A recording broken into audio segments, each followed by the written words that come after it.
I am CA Satish Jalan, and this is your podcast for CA Final SCMP subject. When I teach, I believe that students should not just learn or focus on the concepts. They must be able to relate the concepts with the surroundings that they are living in. My objective of teaching is not just to bring good marks in the exams of students, but also to add some real life values in the life of the students so that they are able to live a happy life post their qualification of CA as well. This is what I am revered for by most of my students. In this podcast, we are going to talk about the concepts that you need to know and remember continuously before going to your main exam. तो आइए अभी सीखते हैं activity based costing. Activity based costing अभी दोस्तों inter के syllabus में भेज दिया गया है, स्पेशली सी इंटर में। सो न्यू सिलेबस में वहाँ पे चला गया, तो इंस्टीट्यूट यहाँ पे अब से थोड़ा सा डिफरेंट टाइप ऑफ उम्मीद भी रख सकता है। थोड़ा एडवांस क्वेश्चन यहाँ पे आपसे पूछना चाहेगा। वैसे basic of activity based costing यहाँ पर बोलता है कि आपका जो इंटर का ओवरहेड्स चैप्टर था, आप याद करें ओवरहेड्स को, जिसको हम डिपार्टमेंट वाइज क्लासीफाई करते थे, प्राइमरी डिस्ट्रीब्यूशन, सेकेंडरी डिस्ट्रीब्यूशन से, और फिर हर डिपार्टमेंट का ओवरहेड रेट निकाल कर प्रोडक्ट कॉस्ट शीट बनाया करते थे।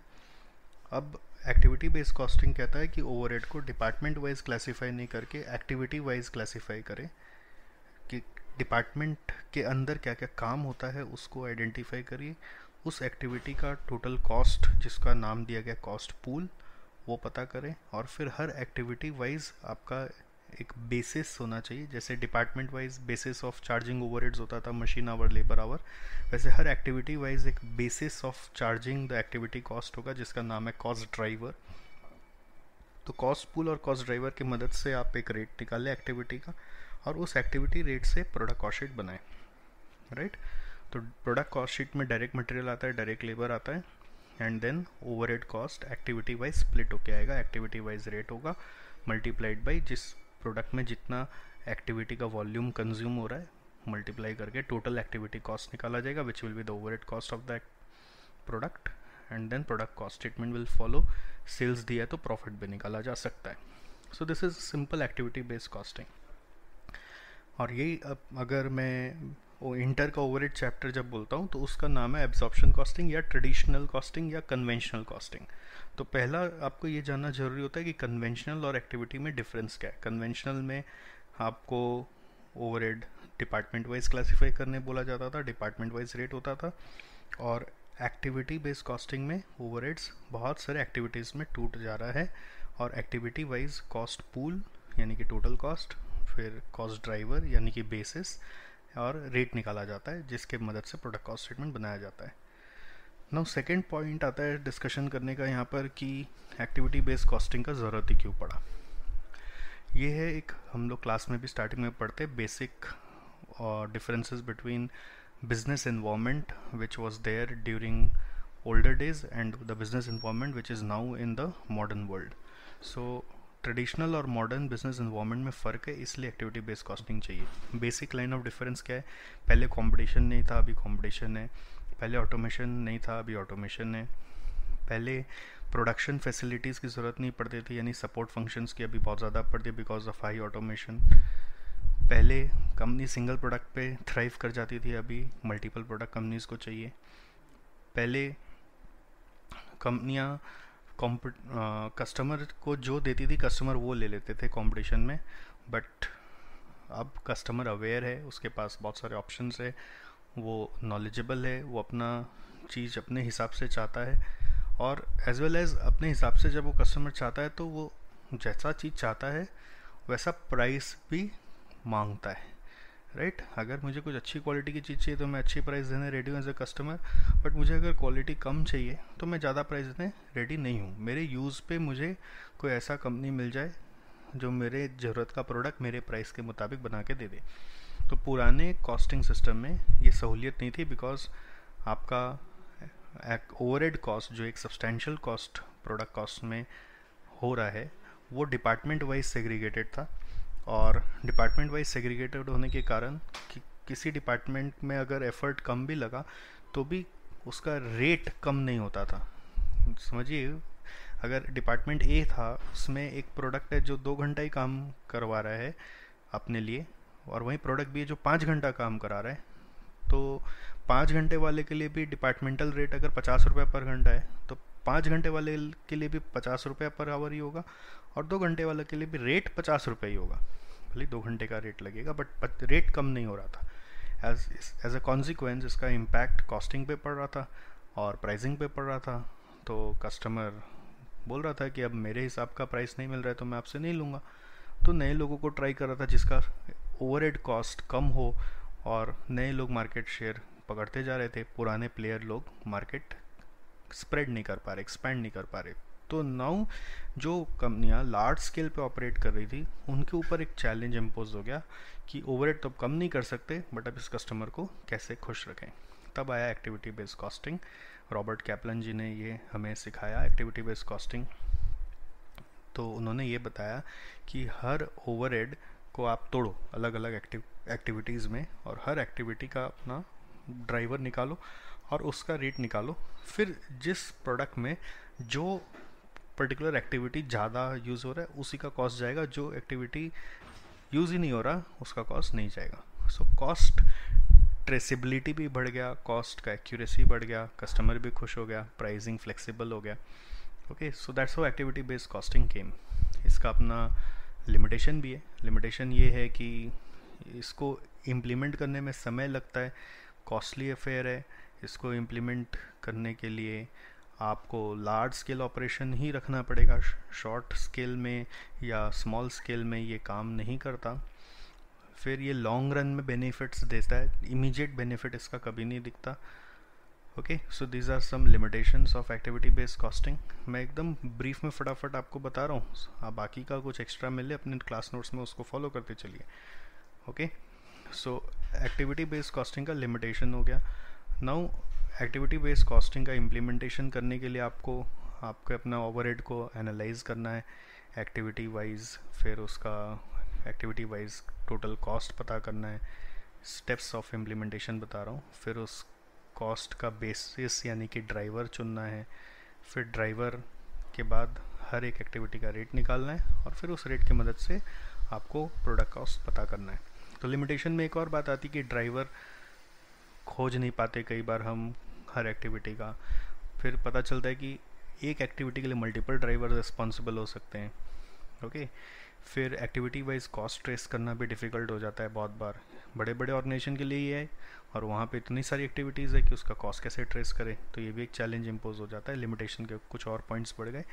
ओके, एक्टिविटी खोजना भी डिफ़िकल्ट हो जाता है, ये भी एक लिमिटेशन है। सो स्टेप्स ऑफ इम्प्लीमेंटेशन हो गया एंड देन लिमिटेशन हो गया। नाउ एक्टिविटी बेस्ड कॉस्टिंग तो हम लोग इंटर में कर रहे हैं अभी आजकल। इसका सम्स अगर आ जाता है तो बहुत इजी है। आपसे हो सकता है एक्टिविटी बेस्ड प्रॉफिटेबिलिटी पूछे। प्रॉफिटेबिलिटी क्या करना है, जस्ट आपको एक्टिविटी वाइज कॉस्ट बांटने हैं, सेल्स दिया होगा, सेल्स माइनस कॉस्ट करोगे तो प्रॉफिट आ जाएगा। सो एक्टिविटी बेस्ड प्रॉफिटेबिलिटी पे भी आपको फोकस करना है। नाउ इसके ऊपर आता है एक्टिविटी बेस्ड मैनेजमेंट। यहाँ से फाइनल लेवल पिकअप करता है। Activity based management is about analyzing all your activities and identifying what activities are value adding and what activities are non value adding, so that you can eliminate non value adding activities in order to reduce your cost. मतलब activity based costing का जन्म तो हुआ था cost को trace करने के लिए, फिर बाद में सोचे कि खाली ट्रेस करना ही क्यों है, हमें ये कॉस्ट को कम करना चाहिए। कम करने के लिए हमने क्या किया, ऐसा फिर एक टीम अपॉइंट किया जो स्टडी करता है कि किस एक्टिविटी के नहीं होने से भी प्रोडक्शन हो सकता है।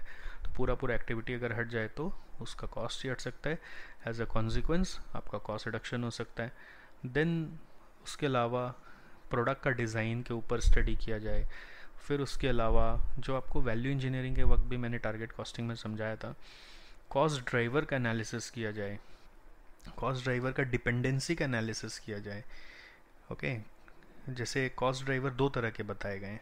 ये माइकल पोर्टर ने बताया था अपने एनालिसिस में कि cost drivers are usually classifiable into two heads. One is structural cost driver, another is executional cost driver.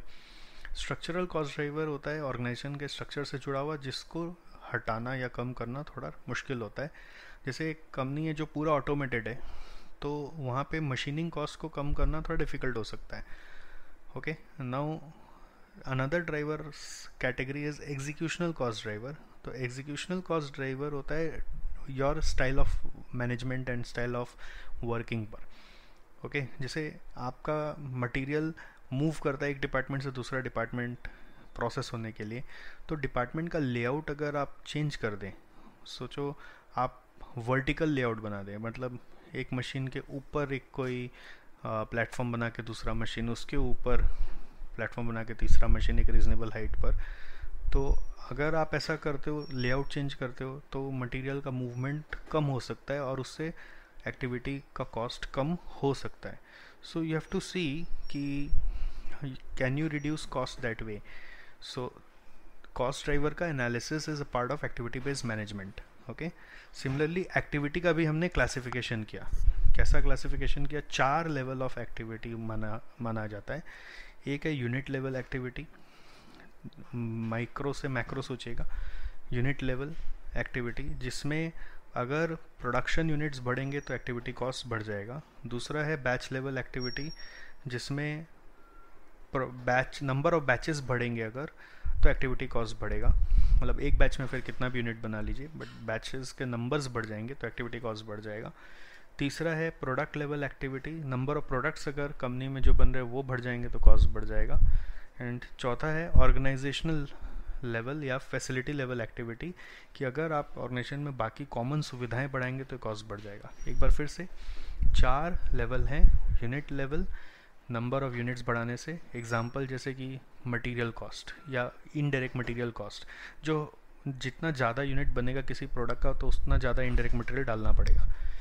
Second हो गया बैच लेवल, जिसमें नंबर ऑफ बैचेस बढ़ेंगे तो कॉस्ट बढ़ेगा, जैसे कि setup cost, batch inspection cost. Third है product level activity, जिसमें नंबर ऑफ प्रोडक्ट्स बढ़ेंगे तो कॉस्ट बढ़ेगा, जैसे कि प्रोडक्ट का R&D, प्रोडक्ट का मोल्ड. ओके, एंड फोर्थ है फैसिलिटी लेवल या ऑर्गेनाइजेशन लेवल एक्टिविटी, जिसमें पूरा ऑर्गेनाइजेशन का ब्रांडिंग हो रहा है वो कॉस्ट, या फिर उसमें फैक्ट्री का प्रेमाइसेस का रेंट जा रहा है वो कॉस्ट, और कोई ऐसा फैक्ट्री का पूरा इलेक्ट्रिसिटी बिल जो पूरा फैक्ट्री को फैसिलिटी देता है, कैंटीन बिल जो किसी पर्टिकुलर एक्टिविटी से जुड़ा हुआ नहीं, सब लोग उसका कॉमन वे में फ़ायदा उठाते हैं. So that is organisation level. तो इससे आपको पता चलता है कि कौन सा एक्टिविटी किस कैटेगरी में है, तो मैं किस एक्टिविटी पे वैल्यू एडिंग समझूं, किसको नॉन वैल्यू एडिंग समझूं. ये आपको एक्टिविटी बेस्ड मैनेजमेंट हेल्प करता है. फिर से बोल रहा हूँ, एक्टिविटी बेस्ड मैनेजमेंट का मेन काम है एक्टिविटी को एनालाइज करना in value adding and non value adding. Activity को कैटेगराइज भी कर रहा है unit level, batch level, product level और फैसिलिटी लेवल. कॉस्ट ड्राइवर को वो एनालाइज कर रहा है, structural cost driver, executional cost driver.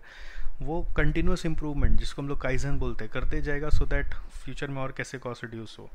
Then performance evaluation में भी एक्टिविटी बेस्ड मैनेजमेंट का हेल्प है, जिससे कि आप हर एक्टिविटी का एक डिफाइंड टारगेट सेट कर देते हो, कितना ही कॉस्ट लगना है. देन उसका ड्राइवर का वॉल्यूम भी सेट कर सकते हो. जैसे मशीनिंग नाम का एक एक्टिविटी है, उसका कॉस्ट आप सेट कर दीजिए, आने वाले ईयर में वो कॉस्ट 10 लाख रुपए ही होगा. उसका आप वॉल्यूम सेट कर दीजिए कि उसमें हमें 2 लाख मशीन आवर काम करने हैं. फिर आप ये सेट करके एक्चुअल में कितना कॉस्ट लगा और कितना वॉल्यूम अचीव हुआ उसको कंपेयर करके आप वेरिएंस निकाल सकते हो और परफॉर्मेंस मेजर कर सकते हो. ठीक है, so this is all activity based management all about. Okay, and इससे आप अगेन एक्टिविटी वाइज 2 चीज़ और पढ़ाई निकालते हैं हम लोग प्रैक्टिकल पर्पस के लिए. एक है ब्रेक इवन एनालिसिस कर सकते हो और दूसरा है वेरिएंस एनालिसिस भी कर सकते हो. Activity based break even analysis, activity based variance analysis. ये क्या है मैं शॉर्ट में बता दूं. ओके, ब्रेक इवन एनालिसिस में हम लोग क्या करते हैं, fix cost divided by contribution per unit करते हैं तो ब्रेक इवन पॉइंट आता है. तो ये जो फिक्स कॉस्ट है, एक्टिविटी बेस्ड कॉस्टिंग बोलता है कि fix cost is nothing but overheads, right. तो ये ओवरहेड्स अब एक्टिविटी वाइज टोटल अमाउंट होगा. एंड मेनी टाइम्स कंपनी में जितना फिक्स कॉस्ट होता है सारा का सारा क्लासीफाई नहीं भी हो पाता एक्टिविटी वाइज. ओके तो कुछ फिक्स कॉस्ट बच जाते हैं जिसको हम अनएनालाइज्ड फिक्स कॉस्ट बोलते हैं. तो you have two part of fixed cost, one is unanalyzed and another is analyzed. Analyzed means analyzed into activities. So total fixed cost under activity based costing will become unanalyzed fixed cost plus analyzed fixed cost into different activities. So सारे fixed cost को जोड़ोगे तो total fixed cost आएगा activity based costing में, और divide by contribution करोगे तो break even आएगा. तो ब्रेक इवन कैसे निकालना है? Unanalysed fix cost plus activity wise fix cost divided by contribution per unit. Okay फिर अगर एक्टिविटी बेस्ड मैनेजमेंट करके कोई एक्टिविटी का रेट कम किया गया या फिर कॉस्ट ड्राइवर का उसका वॉल्यूम कम किया गया तो उसका इम्पैक्ट फिक्स कॉस्ट पे वापस आ जाता है. सबसे मेन मज़ा क्या है एक्टिविटी बेस्ड मैनेजमेंट का कि ये बोलता है कि पहले आप लोग सोचते थे कि ओवरहेड एक फिक्स कॉस्ट है, वो भ्रम से आप बाहर आ जाइए. ओवरहेड आपका वेरिएबल कॉस्ट भी हो सकता है या ओवरहेड वेरी करता है, और वेरी करने का पैरामीटर हर समय वॉल्यूम नहीं होता. वेरी करने का पैरामीटर हर एक्टिविटी का अलग अलग होता है. अगर ओवरहेड को आप अलग अलग एक्टिविटी में तोड़ दें तो हर एक्टिविटी का वेरिएबल पैरामीटर अलग अलग होता है. मशीनिंग का मशीन आवर्स, रिसीविंग का नंबर ऑफ रिसीट्स, इंस्पेक्शन का नंबर ऑफ इंस्पेक्शन, डिलीवरी का नंबर ऑफ डिस्पैचेस, पैकिंग का number of packing containers. Her activity का अपना एक वेरिएबल फैक्टर होता है जिसके बेस पे वो वेरी करता है. तो ओवरऑल ये कहना है एक्टिविटी बेस्ड कॉस्टिंग या मैनेजमेंट का कि overhead is not necessarily what you feel that is fixed is actually fixed. It can always be a variable one provided you get the variable factor of each of your overhead. Okay, वो variable factor ही basically cost driver है. cost driver इसीलिए नाम दिया गया है कि drives the cost. ये cost को बढ़ाता है या cost को घटाता है. It drives the cost. तो वो आप cost driver उसका खोज लीजिए और उसको कम करिए तो cost कम हो जाएगा, राइट. तो ये हुआ ब्रेक इवन विथ ABC. और इसके बाद आगे हम लोग आगे का पॉडकास्ट में चलते हैं. और ओके सो अभी एक्टिविटी बेस्ड कॉस्टिंग का नेक्स्ट पार्ट मैं आपको बता रहा हूँ, वो है variance analysis using activity based costing. ये बहुत ही इंपॉर्टेंट है. इसका एक वीडियो मैंने यूट्यूब में भी डाला हुआ है. एग्ज़ाम में प्रीवियस टर्म में आया, इसका मतलब अभी नहीं आएगा, आप ऐसा ना सोचे. ये बहुत ही इंपॉर्टेंट टॉपिक है, फाइनल लेवल के लिए एक्सक्लूसिव रखा गया है, तो आप इसको एक बार फिर से देख लें. फिर भी हल्का सा आपको बता दूं, एक्टिविटी बेस्ड कॉस्टिंग जो मैं पिछले ऑडियो में भी आपको बता रहा था कि ये मानता है कि हर ओवरहेड वेरी कर ही सकता है. Overheads are always variable. It may not be that all overheads are always fixed. Okay, overheads can be variable. ये पहली चीज़ बस आप दिमाग में रख लें, overheads can be variable. So variable बनने के लिए ओवरहेड का ब्रेकअप होता है डिफरेंट एक्टिविटीज़ में, और हर एक्टिविटी का अपना ड्राइवर होता है. तो वो ड्राइवर को पकड़ लें और उसको कम कर दें तो ओवरहेड आपका कम हो सकता है. और जैसा फिर का जितना वॉल्यूम काम करोगे उतना ओवरहेड लगेगा, तो ओवरहेड वेरिएबल हो गया. अब वेरिएंस एनालिसिस यूजिंग ABC बोलता है कि आप अपना ओवरहेड्स को एक्टिविटी वाइज तोड़ो. ओके, और हर एक्टिविटी का ड्राइवर पकड़ो. ओके, नाउ जैसे अगर आप रिलेट करो उसको वेरिएबल कॉस्ट वेरिएंस से, जैसे कि लेबर कॉस्ट का वेरिएंस है. ओके, लेबर कॉस्ट का वेरिएंस में हम लोग क्या करते हैं, standard cost for actual output actual cost लेते हैं. If you remember my way of doing variance analysis, then उसके अंदर आवर्स रेट अमाउंट डालते हैं, एक्चुअल में भी आवर्स रेट अमाउंट डालते हैं. बस उसी तरह से आप ओवरहेड का वेरिएंस निकालो, जैसे कि सारा ओवरहेड भी वेरिएबल ही है. जैसे मटेरियल वेरिएंस याद करो, standard cost for actual output और एक्चुअल कॉस्ट होता है, उसमें क्वांटिटी प्राइस अमाउंट लिखते हैं, क्वांटिटी प्राइस अमाउंट लिखते हैं. तो ये इंडिकेट क्या कर रहा है, material is a variable cost varying with quantity of material used. Similarly labour is a variable cost varying with hours of labour worked. And likewise overhead भी सारा वेरिएबल ही है, प्रोवाइडेड आप हर एक ओवरहेड को पहले एक्टिविटी वाइज तोड़ें. तो हर एक्टिविटी कॉस्ट वेरिएबल कॉस्ट ही है, varying with its cost driver. जैसे अगर एक एक्टिविटी है रिसीविंग, उसका आपको वेरिएंस निकालने बोला जाए तो रिसीविंग का ड्राइवर होगा नंबर ऑफ रिसीट्स. तो नंबर ऑफ रिसीट्स को लेकर आप अपना कॉस्ट कार्ड बनाओगे, that will be standard cost for actual output. Standard cost for actual output will be number of receipts, then rate and then amount.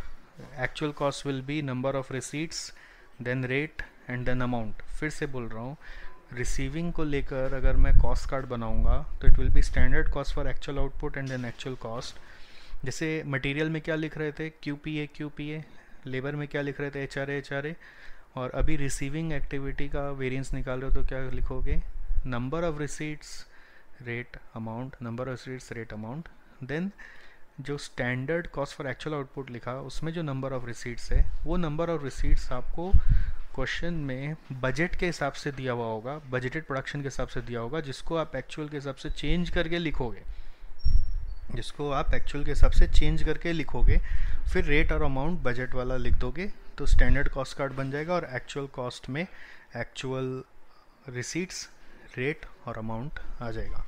So then you can compare and you can find total variance, rate variance and efficiency variance. if you remember, आपको material variance labour variance से link करना है अपना activity variance भी, बस इतना सही shortcut में बोलना है, मटेरियल वेरिएंस लेबर वेरिएंस से लिंक करना है अपना एक्टिविटी वेरिएंस भी। मैंने आपको अभी क्या क्या बता दिया वेरिएंस यूजिंग एबीसी, अभी इस ऑडियो फाइल में बता दिया। नाउ नेक्स्ट आ रहा है एक्टिविटी बेस्ड बजटिंग, एक इम्पॉर्टेंट कॉन्सेप्चुअल थियोरेटिकल टॉपिक है। एक्टिविटी बेस्ड बजटिंग एकदम सिंपल सा है, जो बोलता है कि आप जैसे अपना नॉर्मल खर्चा का बजट बनाते हैं वैसे एक्टिविटी का कॉस्ट का भी बजट बनाएं। बजट बनाने से फ़ायदा क्या होता है कि आपको पता रहता है कि क्या काम होने वाला है, कितना काम होने वाला है और उस काम का खर्चा क्या लगेगा। तीन बात, type of work to be done, quantity of work to be done and cost of work to be done आपको पता होता है। अगर ये तीन आपको पता होता है तो फ़ायदा क्या होता है कि आप टाइमली उस बजट को रियलिस्टिकली अचीव करने के लिए उसके लिए रिसोर्स एलोकेट कर पाते हो। That's the main advantage of activity based budgeting, timely allocation of resource. अगर आपको पता है कि आने वाले महीने में मेरा ये काम मुझे करना है और उसका इतना वॉल्यूम है और इतना खर्चा है, तो मैं उसके लिए फ़ंड तैयार रखूँगा, आदमी तैयार रखूँगा, सप्लायर से प्रोक्योरमेंट करके रखूँगा, काम स्मूथली हो पाएगा। दूसरा फ़ायदा एक्टिविटी बेस्ड बजटिंग का ये है कि ये डेटा को आप परफॉर्मेंस इवैल्यूएशन में भी यूज़ कर सकते हो, यानी कि इन दोनों से वेरिएंस एनालिसिस भी कर सकते हो। राइट, इसी बजट से ही तो अभी बताया ना, कॉस्ट कार्ड बनाओगे, standard for actual output, drivers rate amount actual cost में लोगे, कंपेयर करके वेरिएंस एनालिसिस निकाल दोगे। ठीक है जी। तो एक बार क्विक वापस से बोल दूँ, एक्टिविटी बेस्ड कॉस्टिंग और ट्रेडिशनल कॉस्टिंग का कॉस्ट स्टेटमेंट डिफरेंस रिकॉल कर लो, overhead department wise, overhead activity wise. Then मैंने आपको बताया एक्टिविटी बेस्ड कॉस्टिंग में स्टेप्स क्या हैं, एक्टिविटीज़ खोजिए, cost pool, cost driver, rate, and then उस रेट से आप एक्टिविटी कॉस्ट निकालिए। देन मैंने आपको बताया लिमिटेशंस क्या है। लिमिटेशन है कि लार्ज ऑर्गेनाइजेशन के लिए है, लॉन्ग रन में बेनिफिट आता है, मल्टी प्रोडक्ट्स होगा तो इसका फ्लेक्सिबिलिटी आप इंजॉय कर पाओगे। फिर एक्टिविटी ट्रेस करने में प्रॉब्लम, टाइमली कॉस्टली है, टाइम लगता है कॉस्टली है। देन आपका कॉस्ट पूल पता करने में प्रॉब्लम, कॉस्ट ड्राइवर पता करने में problem. Okay, so these are some limitations. Then I also talked about difference between environment of business, traditional and modern. Then I also talked with you about activity based management क्या करता है, mainly activity analysis, value adding, non value adding. फिर activity का चार और category में classification, unit level, batch level, product level और facility level. Then cost driver analysis, structural level, executional level. Then other ways of reducing cost, activity based management हमें सोचना सिखाता है। Then it also helps in performance evaluation. Activity based management में ही break even analysis with ABC भी आ गया, जिसमें ब्रेक इवन में मैंने क्या बताया, फिक्स कॉस्ट दो तरह से तोड़ेंगे, अनएनालाइज्ड और एनालाइज। एनालाइज माने एक्टिविटी वाइज और अनएनालाइज माने जितना एनालाइज नहीं हो पाया वो divide by contribution per unit करेंगे तो आपका ब्रेक इवन आ जाएगा। Okay, and variance analysis of ABC भी बताया, यानी एक्टिविटी बेस्ड कॉस्ट का वेरिएंस के लिए उसको मटेरियल और लेबर वेरिएंस की तरह ट्रीट करें। So that's all. Okay, benefits of activity based management एक इम्पॉर्टेंट क्वेश्चन हो सकता है कोई केस स्टडी जैसा, तो आप इसको थोड़ा सा ध्यान रख के करें। Okay, we are starting with strategic analysis of operating income now. It has got three parts in this chapter. Strategic profitability analysis, second is direct product profitability, and third is customer profitability analysis. इसको chapter का जो भी question आता है exam में आज तक तो यही रहा है कि सबसे इजी आया है, कुछ भी आया एग्ज़ाम में इससे आप 100% कर पाएंगे। एक बार मैं क्विकली फर्स्ट पार्ट में आपको लेके जा रहा हूँ। स्ट्रेटजिक प्रॉफिटेबिलिटी एनालिसिस क्या होता है, इसमें हम प्रॉफिट रिकॉन्सिलेशन करते हैं, लास्ट ईयर का प्रॉफिट को करंट ईयर प्रॉफिट से मिलाते हैं। इसमें दो टाइप ऑफ सम होता है, एक होता है कि लास्ट ईयर और करंट ईयर प्रॉफिट का ब्रेकअप में 3 इफेक्ट दिखाना होता है, ग्रोथ इफेक्ट, प्राइस इफेक्ट और प्रोडक्टिविटी इफेक्ट।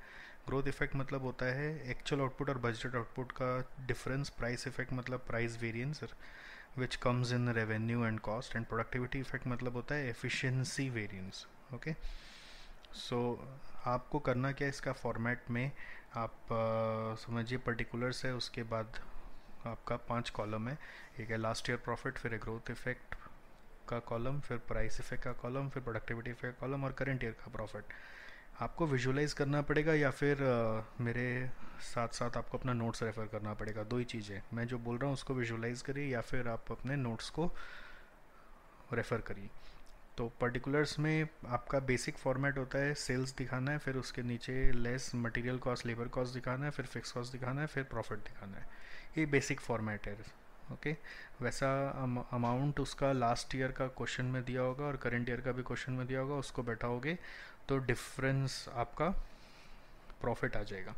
तो सबसे पहले क्या करना होता है सम सॉल्व करने के लिए, क्वेश्चन पढ़ के रेवेन्यू लेस मटेरियल, फिर लेबर, फिर आपका फिक्स कॉस्ट माइनस करके प्रॉफिट निकाल दीजिए लास्ट ईयर और करंट ईयर का। Now you have to fill up the column of growth effect, price effect and productivity effect. तो पहले आ रहा है रेवेन्यू का यानी सेल्स रेवेन्यू का ग्रोथ इफेक्ट। सेल्स का ग्रोथ इफेक्ट मतलब sales volume variance which is AO minus BO into standard selling price per unit. AO is current year, BO is last year, standard is last year. Then आएगा sales का price effect which will be actual price minus standard price multiplied by actual output. Okay, so this will be sales का price effect. Sales में productivity effect नहीं होता, that is connected with only cost. So sales में growth हो गया उसका volume variance, price हो गया उसका price variance. मटेरियल और लेबर का एक जैसा ही है। मटेरियल लेबर में पहले ग्रोथ इफेक्ट सबसे इंपॉर्टेंट होता है, ये कोई वेरिएंस नहीं है, जस्ट एक अंडरस्टैंडिंग है कि actual output minus budgeted output से मटेरियल और लेबर कॉस्ट कितना बढ़ेगा। जैसे बजटेड आउटपुट था सोचिए 1000, एक्चुअल आउटपुट हुआ 1500, तो लास्ट ईयर आउटपुट 1000 था, करंट ईयर में 1500 हुआ, तो 500 यूनिट ऑफ आउटपुट बढ़ा, तो उसके कारण मटेरियल लेबर कॉस्ट कितना बढ़ जाना चाहिए था। That is your growth effect of material and labour. So that will be AO minus BO into standard cost per unit of output. Okay, not input, ध्यान रहे AO minus BO into standard cost per unit of output लेना है। अच्छा, AO minus BO नहीं करना है, BO minus AO करना है, because AO minus BO से वो ऑपोजिट अंडरस्टैंडिंग देगा फेवरेबल एडवर्स का। BO minus AO करना है बिकॉज क्या होता है कि जैसे वॉल्यूम बढ़ता है तो कॉस्ट बढ़ता है, और कॉस्ट अगर बढ़ता है तो वो प्रॉफिट को एडवर्सली इफेक्ट करता है, इसलिए उसको माइनस में दिखाना है। जैसे BO 1000 है, AO 1500 है, तो ध्यान दीजिएगा BO 1000 है, AO 1500 है, तो जब इसका असर सेल्स पे जा रहा है तो हमें फेवरेबल लगेगा कि AO 1500 हो गया, चलो ज़्यादा आउटपुट बेचा तो रेवेन्यू ज़्यादा आया तो प्रॉफिट बढ़ा, इसलिए AO माइनस BO रखना है जब सेल्स का ग्रोथ इफेक्ट दिखा रहे हैं। और जब मटेरियल और लेबर का आप ग्रोथ इफेक्ट दिखा रहे हैं तो आपको BO माइनस AO करना है, नॉट AO माइनस BO। क्यों? क्योंकि अगर आउटपुट 1000 से 1500 होगा तो मटेरियल लेबर कॉस्ट बढ़ेगा, राइट? तो BO माइनस AO आपको वहाँ पे दिखाना है। BO है 1000 और AO है आपका 1500, BO माइनस AO दिखाना है। BO 1000, AO है 1500, तो जैसे देखिए माइनस में आंसर आ गया ना, तो यानी आउटपुट बढ़ने से कॉस्ट बढ़ता है, तो BO minus AO into standard cost per unit of output. ध्यान दीजिएगा पर यूनिट ऑफ आउटपुट वाला स्टैंडर्ड कॉस्ट क्वेश्चन में डायरेक्टली नहीं दिया होता, क्वेश्चन में इनपुट का रेट दिया होता है, आउटपुट का नहीं। और standard cost per unit of output कैसे आएगा? जो लास्ट ईयर वाला कॉलम आपने बनाया उसमें मटेरियल कॉस्ट या लेबर कॉस्ट का जो टोटल अमाउंट लिखा है that is the budgeted cost of budgeted cost of budgeted output, जिसको आप बोल सकते हो last years cost of last years output. उसमें जो बजटेड कॉस्ट है उसको बजटेड आउटपुट से जब डिवाइड करोगे तो standard cost per unit of output आएगा। सो मटेरियल लेबर का ग्रोथ इफेक्ट पे सबसे ज़्यादा ध्यान दीजिएगा, एक बार उसका वर्किंग करके देख लीजिए, देन उसके बाद आप मटेरियल लेबर का प्राइस इफेक्ट मतलब उसका रेट वेरिएंस, प्रोडक्टिविटी इफेक्ट मतलब उनका एफिशिएंसी वेरिएंस, जो नॉर्मल स्टैंडर्ड कॉस्टिंग का कॉन्सेप्ट से निकल जाता है। देन फिक्स कॉस्ट का हम लोग मार्जिनल अप्रोच मानते हैं, उसके कारण फ़ायदा ये होता है कि ग्रोथ इफेक्ट पे उस पर कोई नील आ जाएगा और प्रोडक्टिविटी पे नील आ जाएगा। फिक्स कॉस्ट मार्जिनल अप्रोच में ग्रोथ के हिसाब से यानी वॉल्यूम के हिसाब से वेरी नहीं करता, सिर्फ बजटेड और एक्चुअल का फिगर को सब्ट्रैक्ट करके प्राइस इफेक्ट में फिक्स कॉस्ट का अमाउंट आएगा। जो ओवरऑल फिगर आएंगे ग्रोथ का, प्राइस का और प्रोडक्टिविटी का, वो अगर आप प्रॉफिट का रो को लेके मैच कराओगे लास्ट ईयर और करंट ईयर का डिफरेंस देखोगे तो वो ये तीन डिफरेंस से टैली करेगा, ग्रोथ, प्राइस और प्रोडक्टिविटी को जोड़कर। हो गया। सो ये टाइप 1 है। Next type 2। टाइप 2 में इसी का एक्सटेंशन है, जिसमें हम ग्रोथ इफेक्ट को फर्दर दो पार्ट में एनालाइज कर रहे हैं। इसमें पहला पार्ट है मार्केट साइज़ और दूसरा पार्ट है मार्केट शेयर। जैसे मेरे एग्जांपल में बजटेड आउटपुट यानी लास्ट ईयर का आउटपुट था 1000 और एक्चुअल आउटपुट हुआ 1500, तो करंट ईयर का आउटपुट है 1500, सो एक्स्ट्रा आउटपुट कितना आया 500। ये एक्स्ट्रा आउटपुट आने का रीज़न क्या है वो हम देखते हैं टाइप 2 में। तो रीज़न होता है दो, क्या तो मार्केट साइज़ बढ़ा या तो मार्केट में आपने अच्छा कंपटीशन स्ट्रेटजी यूज़ किया तो मार्केट शेयर बढ़ा। अब मार्केट साइज़ कितना से बढ़ा ये क्वेश्चन बोलेगा, जैसे आपको बोल देगा क्वेश्चन कि out of this increase in growth which is of 500 units 30% is due to increase in market size. तो 30% is due to increase in market size मतलब 150 यूनिट मार्केट साइज का है, and rest is due to increase in market share. तो आपको करना क्या है, उस 500 यूनिट का जो ग्रोथ का नेट फिगर आया आपका प्रीवियस स्टेटमेंट में, ग्रोथ कॉलम का जो नेट फिगर आया, प्रॉफिट ग्रोथ कॉलम का जो प्रॉफिट फिगर आया, उसको दो पार्ट में तोड़ना है। एक साइज़ का पार्ट विच इज़ 150 यूनिट्स का प्रोपोर्शन, यानी ग्रोथ का सोचिए नेट फिगर आ रहा है 50,000 प्रॉफिट कॉलम में या प्रॉफिट के रो में, ग्रोथ का एक फिगर मान लेते हैं कि वो 50,000 है। तो उस 50,000 को आप समझ सकते हो 500 यूनिट के कारण आया, तो 150 यूनिट मार्केट साइज़ के कारण आया। तो 50,000 by 500 into 150 and rest remaining है मार्केट शेयर। सो आपको वो ग्रोथ का जो प्रॉफिट फिगर है उसको दो पार्ट में तोड़ना है, साइज़ और शेयर। ये पहला एक वर्किंग होता है टाइप 2 के लिए। टाइप 2 का नाम होता है कि आपको वापस से रिकॉन्सिलेशन दिखाना है। किस तरीके से आपको रिकॉन्सिलेशन दिखाना है? In terms of product differentiation and cost leadership. Question बोलेगा आपको product differentiation, cost leadership and market size. Okay, so what will question से, क्या क्या दिखाना है?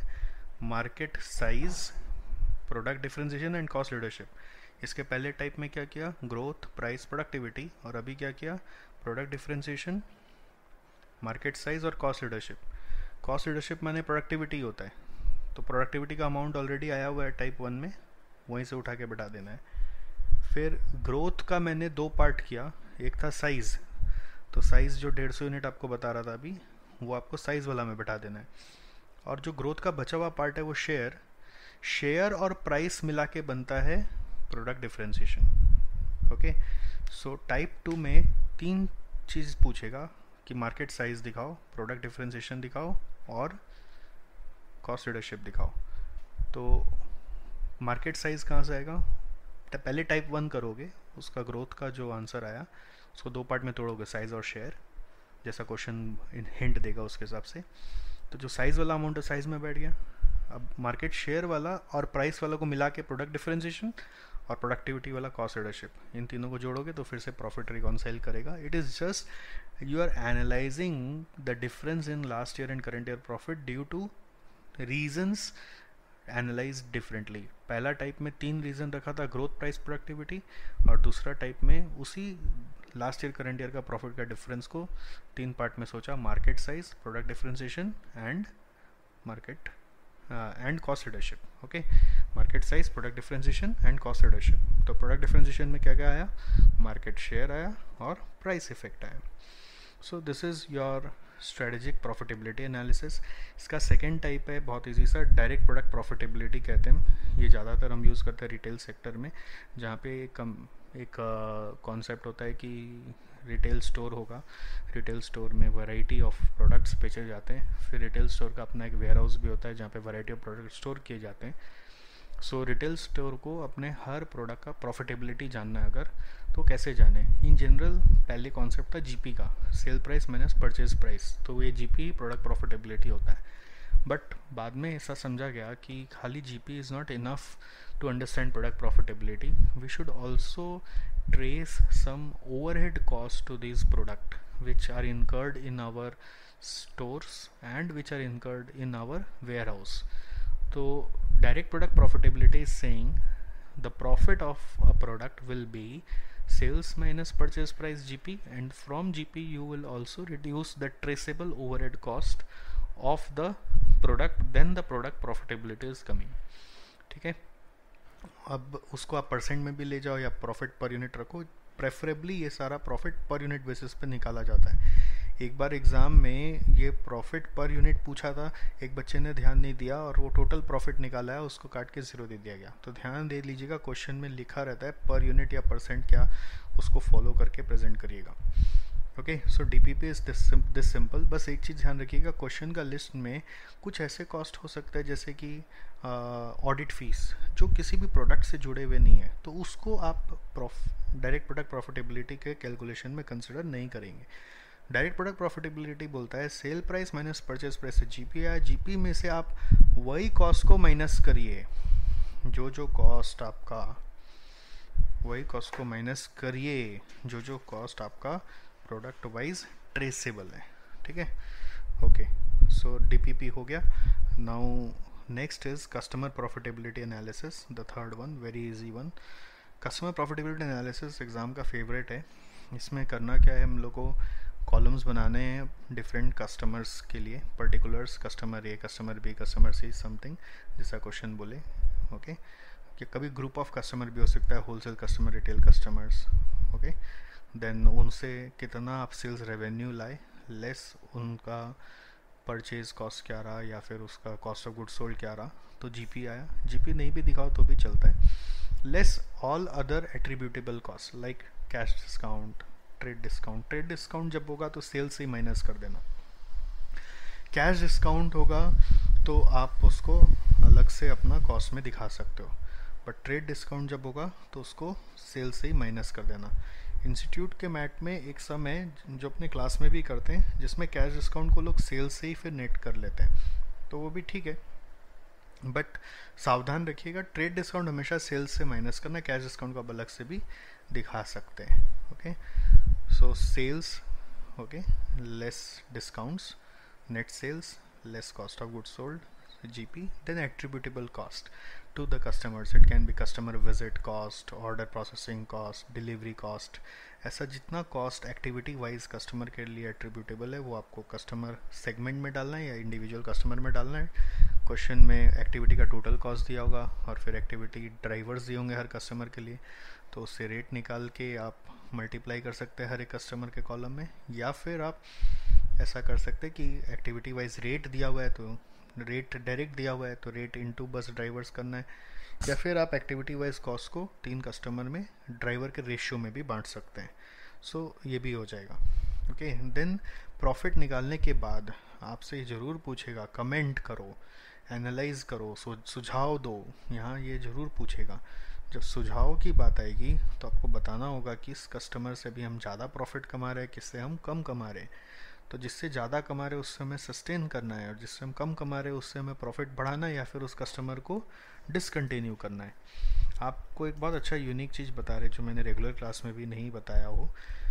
कस्टमर को आप एक मैट्रिक्स इमेजिन करो, मैट्रिक्स जैसे स्ट्रेटेजिक मैनेजमेंट में पढ़ते हैं। मैट्रिक्स में आप समझिए 4 बॉक्स है। ओके, देन लेफ्ट साइड में आप लिखो cost of supply to customer. Okay, और ऊपर वाला जो 2 बॉक्स है रो वाइज, ओके, उसमें पहला 2 रो हाई कॉस्ट को इंडिकेट कर रहा है, नीचे वाला 2 रो लो कॉस्ट को इंडिकेट कर रहा है। और फिर मैट्रिक्स के नीचे लिखो आप price customer is willing to pay. Okay, और उसमें पहले कॉलम में लो होगा और सेकेंड कॉलम में हाई होगा। एक बार फिर से इमेजिन करो, देखिए विजुअलाइजेशन कर लेंगे ना तो दिमाग में छप जाएगा, और वो लिख लिख के तो हम लोग देख ही लेते हैं। एक बार फिर से विजुअलाइज करो, मैंने क्या बोला, एक मैट्रिक्स है जिसमें 4 खन है, 4 सेल है। तो पहले मैट्रिक्स के लेफ्ट साइड में आपने लिखा cost of supplying to customer, उसमें ऊपर में हाई है, नीचे में लो है।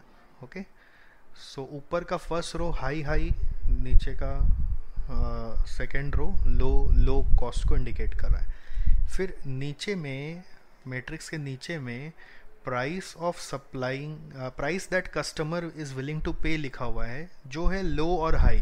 पहले लो है फिर हाई है। सो आपको पहला सेल जो मिला मैट्रिक्स में, एकदम टॉप का फर्स्ट सेल, टॉप का फर्स्ट सेल जो आपको मिला वो दिखा रहा है cost to supply customer is high. Okay, and उसी सेल का प्राइस पार्ट अगर देखोगे तो वो दिखा रहा है price is that customer is willing to pay is low. Okay, तो एक ऐसा कस्टमर का कैटेगरी होता है जिसको सप्लाई करने का कॉस्ट ज़्यादा है और वो कस्टमर प्राइस पे करने रेडी नहीं है। तो आपको क्या करना चाहिए उसके लिए, ऐसे सुझाव देना है। ये आपको सुझाव देने का मैं एक तरीका बता रहा हूँ। ओके, सो पहला मैट्रिक्स क्या मिला जिसमें cost of supplying to customer high है और price that customer is willing to pay is low है। ऐसे कस्टमर को आप बोलेंगे डिमांडिंग कस्टमर है, इनसे छुटकारा पाइए, कॉस्ट ज़्यादा है, प्राइस देने रेडी नहीं है। फिर सेकंड देखो, कॉस्ट आपका लो है, ओके, और price that customer is willing to pay is also low. Cost भी लो है और प्राइस भी लो है। ठीक है, तो ऐसा कस्टमर को हम लोग बोलते हैं प्राइस कॉन्शियस कस्टमर। ये कस्टमर को रखने में नुकसान नहीं है, बट इनके साथ आप प्राइस बढ़ा दोगे ना तो वो भाग जाएंगे। इनको रखने में फ़ायदा भी बहुत नहीं है तो नुकसान भी बहुत नहीं है, क्योंकि इनके यहाँ पे काम करने का खर्चा नहीं है और ये प्राइस देने भी ज़्यादा रेडी नहीं है। ठीक है, सो 2 पार्ट मैंने बताया। थर्ड आ रहा है दोनों हाई हाई सोचो, कस्टमर भी प्राइस देने भी बहुत रेडी है और कॉस्ट भी उसको सर्विस करने का हमारा बहुत ज़्यादा लगता है। तो ऐसे कस्टमर को बोलते हैं सर्विस कॉन्शियस कस्टमर। इनको रखना चाहिए, इनसे गुडविल बनता है, बट इससे प्रॉफिट कम आता है। और एक होता है लास्ट कैटेगरी जिसमें कस्टमर का प्राइस देने का टेंडेंसी हाई है और cost to supply to that customer is लो।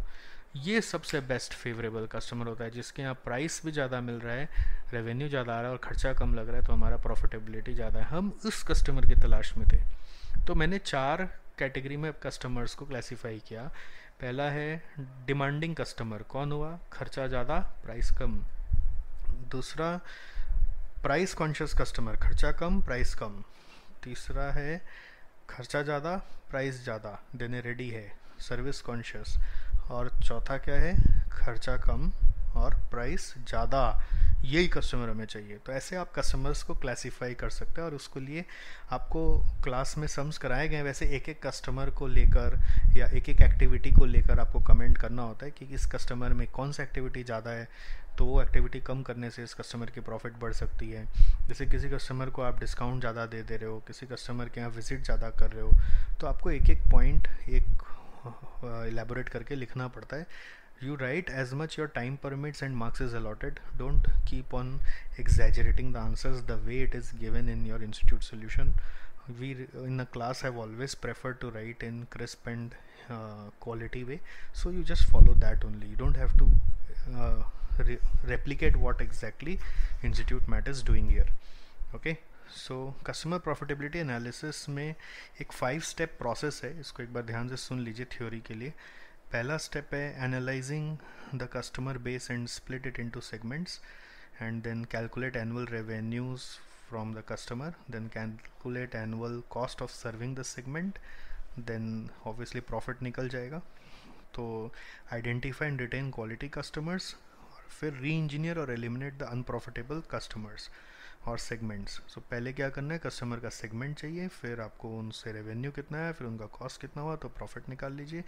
फिर आया 4th स्टेप में रिटेन करी क्वालिटी कस्टमर्स को, और 5th स्टेप में आया री इंजीनियर और एलिमिनेट अनप्रॉफिटेबल कस्टमर।